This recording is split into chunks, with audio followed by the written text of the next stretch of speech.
Alô, amigas e amigos, sejam bem-vindos mais uma vez ao canal Metodologia Amigável. Eu sou a professora Rejane e hoje eu estou trazendo para vocês mais um vídeo daqueles que falam sobre temas gerais e, neste caso, sobre um tema de sociologia e eu espero que vocês gostem do que nós vamos conversar aqui.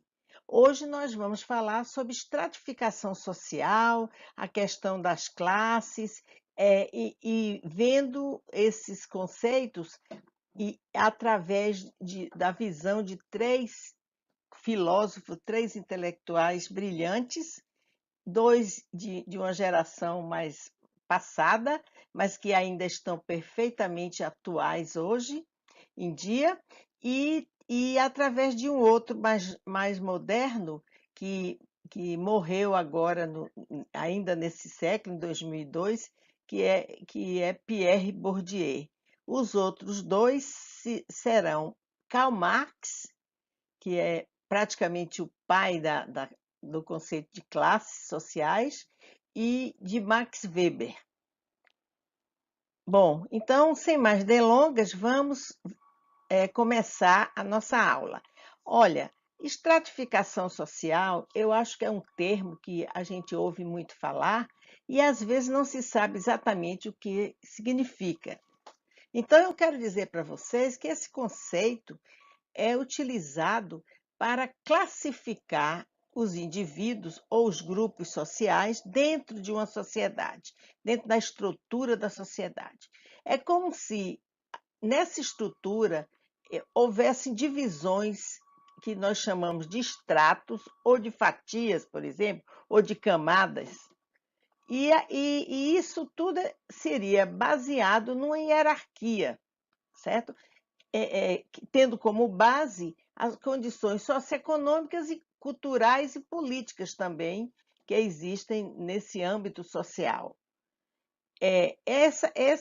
As pessoas se situariam em cada um desses estratos, não é? De acordo com essas condições que elas tivessem. E é importante a gente saber que a estratificação social foi criada como conceito para que nós pudéssemos entender melhor como as sociedades se configuram inclusive, formando desigualdades sociais que acontecem na maioria dos países do mundo, principalmente nos países mais pobres,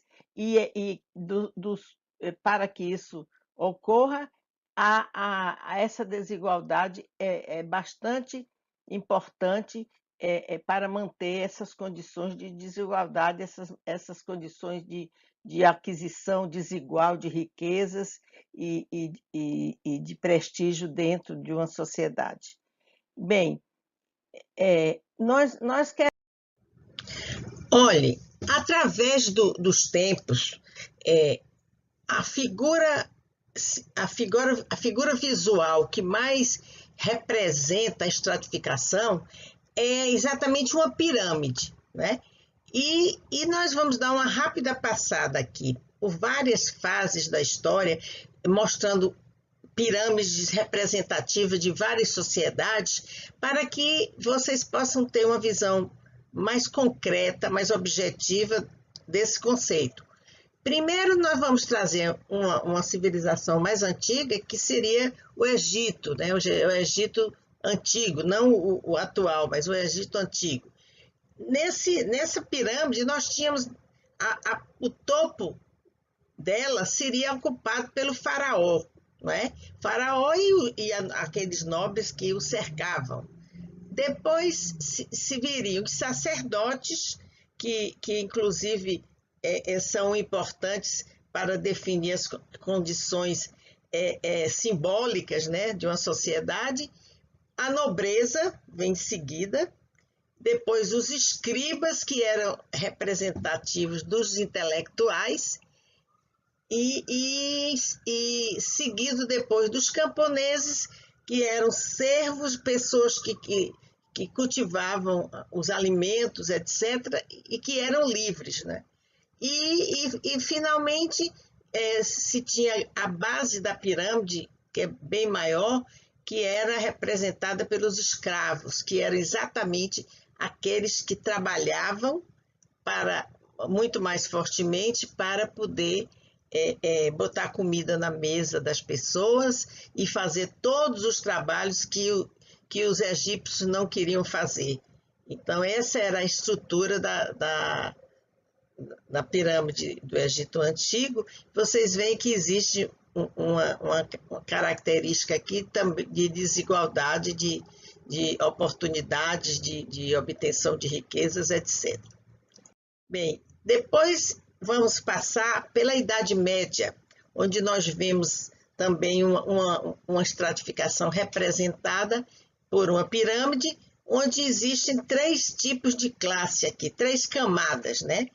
O clero, que era super importante porque representava, vamos dizer, Deus na Terra, e inclusive mandava, tinha o poder político, porque atribuía esse poder diretamente vindo de Deus à nobreza e principalmente ao rei, que era ungido por ele, pelo clero, que representando Deus. O poder era atribuído por Deus, aquela figura que era escolhida, ou aquela família que vinha e se reproduzia por muitos e muitos anos. E finalmente se tinha a grande camada de pessoas que tinham menos posse, que eram exatamente as que plantavam, as que negociavam, né? Que eram camponeses e servos. Os servos diretamente servindo a nobreza e os camponeses que cultivavam as terras, né? Em regime de parceria. Eles plantavam as terras do rei, porque eles não possuíam esse bem, e eles eram pagos com uma parte da colheita. A grande parte do que era produzido via para manutenção do rei. E vemos agora um outro tipo de sociedade, que é exatamente a pirâmide das castas da Índia Antiga, que é bem diferenciada das demais. Na Índia, antigamente, a divisão social era feita, a hierarquia social se estabelecia através do nascimento, não era do poder econômico que alguém tivesse, porque você podia estar numa dessas camadas e você poderia ter terra, se você tivesse dinheiro para comprar, você poderia ser intelectualizado e você poderia ter um certo prestígio, mas você não podia jamais mudar de extrato social, porque o que determinava a sua permanência no Estado, a hierarquia era definida pelo nascimento. Se você nascia Brahmane, que era a camada mais alta dos sacerdotes, você estava acima de todos na sociedade. Se você nascia Kshatriyas, que eram os guerreiros, também você tinha um prestígio social muito grande. Depois seriam os Vaisyas, que seriam os comerciantes, que já teria menos prestígio do que os outros dois, mas ainda era uma casta muito importante. E finalmente a gente tinha os Sudras, que era exatamente a mão de obra que trabalhava para gerar as riquezas, gerar os alimentos, gerar tudo que era necessário para manter a sociedade. E nós temos outra categoria aqui que estaria fora dessa hierarquia, porque não tinha importância nenhuma.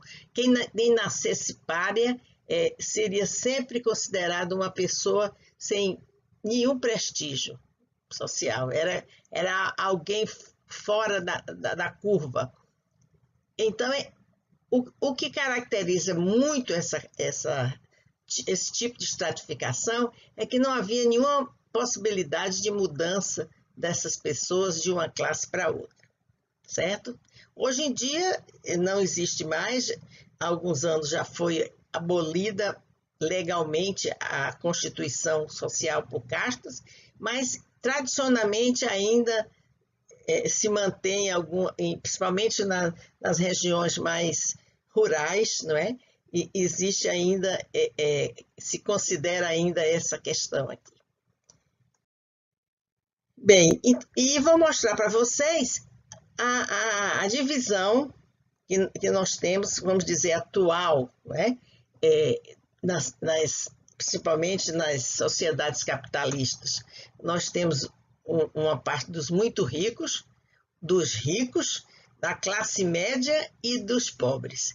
Eu quero dizer a vocês que em geral, essa primeira camada aqui, ela está mal representada porque os muito ricos, eles constituem o aspecto mais do topo de toda a sociedade, são os que têm mais riqueza, são os que têm mais prestígio, são os que têm mais poder, e eles representam uma camada muito pequena aqui em cima, no topo da pirâmide. Os ricos também são uma camada que vem em seguida e que também é maior do que esse grupo de cima, mas não é tão grande como a gente está vendo aqui. E é o seguinte, a base, geralmente, da pirâmide, que são os pobres, geralmente ela é uma base muito maior na maioria das sociedades. Agora, quanto mais a sociedade for igualitária, dê acesso para todas as pessoas, e quanto mais as pessoas tiverem um padrão de vida, uma qualidade de vida razoável, maior será essa parcela aqui, esse elemento representado da classe média. Uma sociedade que tem uma classe média grande, ela é uma sociedade muito mais equilibrada do que uma que tenha porque a base da sociedade, essa camada de baixo, também diminui. E a proporção em que essa classe média passa a ser menor, então se amplia cada vez mais essa camada da pobreza, né? da base da sociedade, certo? Então, essa é uma figura que eu fiz questão de trazer para que vocês tivessem uma visão realmente de como isso funciona.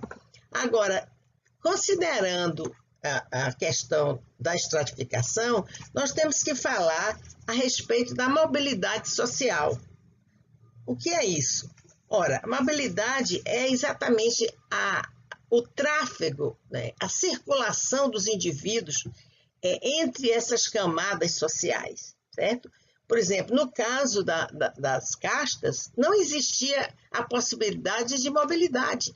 A mobilidade era nula, certo? Mas numa sociedade capitalista, onde todos podem ter acesso ao estudo, podem ter acesso ao trabalho, principalmente, né? E conseguem obter bons salários, etc., há a possibilidade da circulação dos indivíduos, não apenas a nível horizontal, que seria exatamente o fluxo de pessoas que se movimentam dentro da sua própria camada, do seu próprio extrato, né?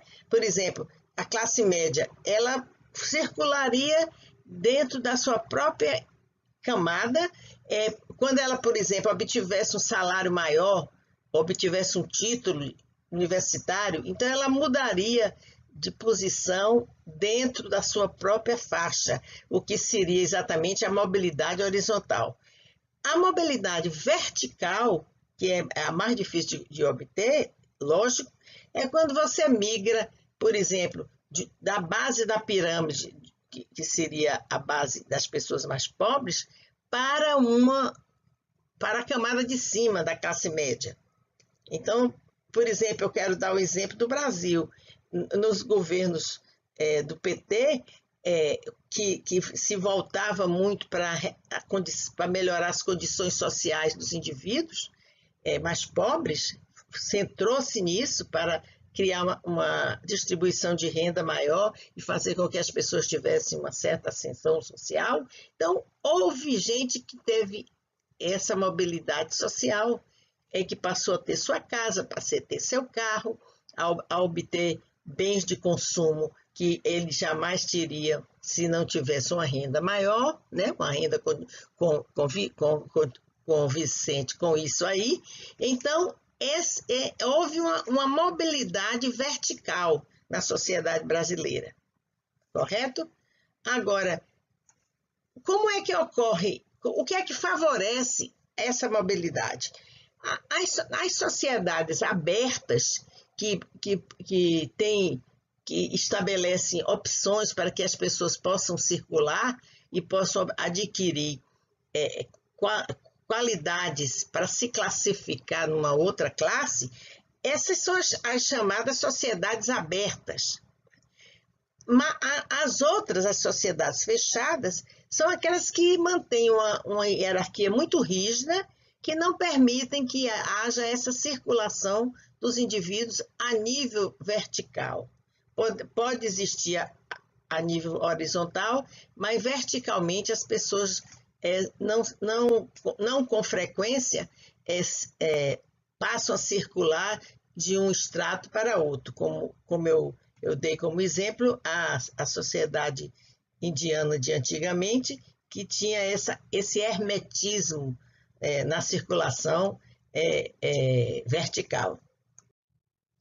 Agora, eu quero também trazer para vocês, para ilustrar o que a gente fala de estratificação, trazendo a questão da classe social, que é o conceito trabalhado por esses 3 autores aqui, e que modernamente a gente não fala mais a nível de outro conceito. Nós trabalhamos que existe na estratificação, a estratificação é feita por classe social, não apenas no aspecto econômico, mas no aspecto de status e de poder, não é? Então, bem, a visão de Karl Marx, que é o nosso autor clássico, né, o criador desse conceito de classe social, ele tem a visão objetiva, material, né, que é exatamente baseando essa estratificação, a existência das classes e a sua permanência no aspecto econômico, correto? Então, ele dizia que existiam duas grandes classes nas sociedades modernas. Seria a classe da burguesia e a classe do proletariado.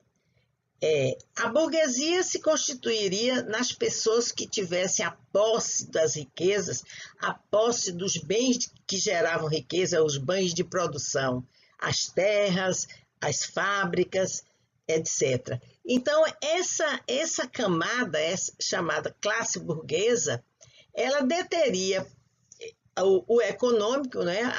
Ela teria a posse das riquezas e produziria o lucro que seria agregado à sua riqueza. E então ela teria a tendência de acumular cada vez mais capital e se tornar cada vez mais rico. E seria, portanto, a classe dominante, né? Porque ela iria influenciar no aspecto político, no aspecto do poder. A classe proletária, em contrapartida, como é que ela obteria sua sobrevivência? Vendendo a sua força de trabalho para a burguesia, trabalhando nas fábricas, trabalhando nas terras, trabalhando no comércio, em várias classificações de elementos que geram riqueza. Só que elas não se apoderariam dessa riqueza que era gerada. Elas apenas receberiam um salário, né, que não iria, que faria com que eles pudessem sobreviver, mas que não lhes daria condição de acumulação de capital. Correto? Agora, nessa classificação aí do proletariado, haveria proletários que teriam uma condição intelectual mais alta e que, evidentemente, teriam uma condição econômica maior. Entretanto, eles como não tinham a posse dos bens que geravam riqueza, eles também seriam proletários, né? E eles teriam todos essa consciência de classe. É importante que cada um tivesse a sua visão da classe. Eu sou o proletário e o outro era o burguês. Agora, eu vou depois trazer com mais minúcias cada uma dessas visões filosóficas sobre a sociedade, para que vocês tenham um conhecimento maior sobre isso, porque é impossível nesse vídeo apenas a gente esgotar ou aprofundar qualquer uma das visões.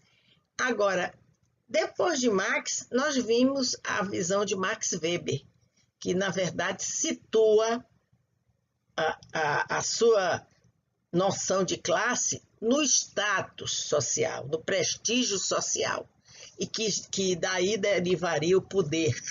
Ele não exclui o aspecto econômico, ele considera que também a posse de bens seria a posse de salários, a posse de bens, daria também um respaldo para que as pessoas tivessem status e poder, mas não seria aquilo determinativo. Para ele, o que determinava era exatamente algo mais imaterial, que seria exatamente o prestígio, né? E o poder. Então, é uma visão mais subjetiva das classes sociais. E Max Weber dizia, se você tem status, se você consegue ter status, não importa se você não tem posse de bens de produção, porque você chegaria a ter dinheiro e chegaria a ter poder. Essa visão é a visão da meritocracia, que diz que cada indivíduo poderá estudar, por exemplo, e tornar-se um intelectual respeitado, ele vai ter status obtido com seus próprios méritos, e ele teria, em contrapartida, obteria riqueza e obteria o poder de decisão e de interferir na sociedade. Por exemplo, um atleta que seria aí a visão do poder atlético, né? Uma pessoa que tem um talento para fazer algo atlético, ele também poderia ganhar altos salários e chegar a ter um prestígio e também ter um poder dentro da sociedade. Assim também seria um indivíduo que tivesse, por exemplo, um talento artístico, um ator ou um pintor, por exemplo, que também, através da sua arte, ele poderia obter o status social que adviria daí a posse de bens e a sua interferência também social, que seria um aspecto de poder. Agora, a visão de Bourdieu é uma visão muito mais da representação, é uma visão do simbolismo, correto? Se diz que Bourdieu é um marxista que dá importância ao econômico, mas não simplesmente ao econômico. Ele considera que o mais importante para manter você ou fazer com que você esteja numa camada superior de uma estratificação social é exatamente aquilo que se chama capital simbólico, certo? É também um conceito subjetivo e que mostra como as coisas tendem a criar, através do capital simbólico, crenças e mitos que vão sendo introjetadas através da educação na cabeça das pessoas, através dos simbolismos que advêm da mídia, por exemplo, dos livros, e cada indivíduo termina se convencendo de que, na verdade, ele tem o seu sentido de lugar, ele pertence a uma camada social e não pertencerá a outra. Então, o capital simbólico, ele traz essa permanência do indivíduo e a aceitação de que o seu lugar é onde ele está. Na verdade, ele diz muito propriamente, quem bebe champanhe pensa diferente de quem bebe uísque ou quem bebe vinho. E eu acrescento, e que também é bem diferente de quem bebe cachaça, não é? Então, essas diferenças, né, culturais, né, a questão do hábito, que ele também trouxe como conceito, aquilo vai sendo introjetado em cada indivíduo e o faz aceitar como parte do que ele é e parte do que ele representa dentro da estratificação social. E cada um daqueles, não só os que estão nas camadas superiores, como os das camadas inferiores, eles não aspiram a estar lá porque os seus estilos de vida são bastante diferentes. Então, cada um se sentiria fora de espaço e de tempo se lhes fosse permitido estar no extrato do outro. Não só uma pessoa muito rica não se sentiria bem estando próximo ao extrato mais baixo, como um operário que é mais pobre e que tem uma concepção de vida, ele não se sentiria bem circulando numa camada mais alta, porque isso seria um determinante que seria definido pelo capital simbólico que ele receberia, certo? Então, essa é a concepção de Bourdieu e que também será melhor aclarada. Eu gostaria de trazer para vocês esses conceitos, porque Bourdieu ele tem uma profundidade de pensamento sensacional, quase única, mas ele é muito hermético. É preciso que a gente decodifique esses conceitos e vocês todos, eu acredito, algum momento da vida intelectual, vão se deparar com ele, com Bourdieu. E eu gostaria de colaborar trazendo os conceitos, explicando os conceitos, para que vocês tivessem um melhor aproveitamento desse contato intelectual que terão com Bourdieu. Então, amigos, eu agradeço muito vocês estarem aqui, e também aqueles todos que permaneceram até o final.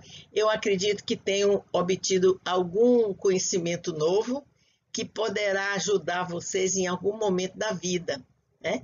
Afinal de contas, eu estou aqui dando o meu tempo, distribuindo o que eu aprendi durante minha vida inteira, no sentido de colaborar com todos, de fazer com que as pessoas também recebam aqueles conhecimentos que eu consegui adquirir.